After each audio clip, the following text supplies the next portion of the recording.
All right, so now we've seen how to read a text file. Let's see how to read an image file as a data URL. Reading text is simple child's play. Let's do something a little bit more advanced. In this example, we're going to read the contents of an image as a data URL and then display the image itself inside the browser. So here I've got my read data URL start file open. I'm going to scroll down to the code here, and you can see that down here at the bottom I've got my div, which will contain the file contents, and that will be the actual image that we will put into the file once it's been read. So let me scroll back up. Here's the onFileChanged handler, which will be fired when the user selects a file. So let's go to the snippets. Okay, the first thing I'm going to do is copy over these lines right here.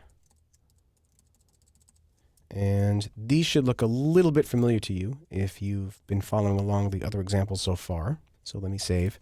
What I'm going to do here is first I get the file that was selected by the user, and we're only going to work with one file, so I'm just going to use the first entry in the files list. Then I'm going to check to see if it is an image.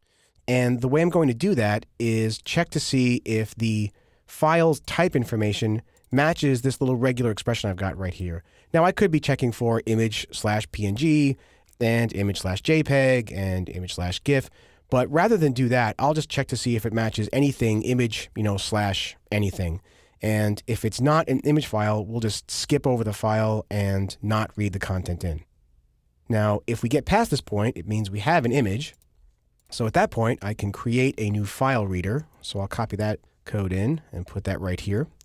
So here we create the file reader, and we're going to read the contents of the file. So we need our onload handler to do that. Now, in this case, it's a little bit different than reading a text file. And let me explain what I'm doing here. So again, we have the onload event handler assigned to a function. And when this gets called, the result of the event's target property will have the actual data. Now, rather than reading text content, what I've done is I've read image content as a data URL. So I'm going to create a new image object, and then I'm going to set the image's source property directly to the result of the event target. And the reason I'm doing that is because the string that comes back actually starts off with data URL and the MIME type and so on. It's a completely encoded data URL, so I can just assign that right to the image's source. And then once I've done that, I can get the file contents element, that div, and using the DOM function append child, I can just put the image right into the document. So let's go ahead and save. And last thing I need to do is copy this function here, read as data URL. So this will kick off the read process, and this will handle the results right here. So let's save, and let's jump over to my web browser, and I've copied my file up to my local web server, and you can do the same thing.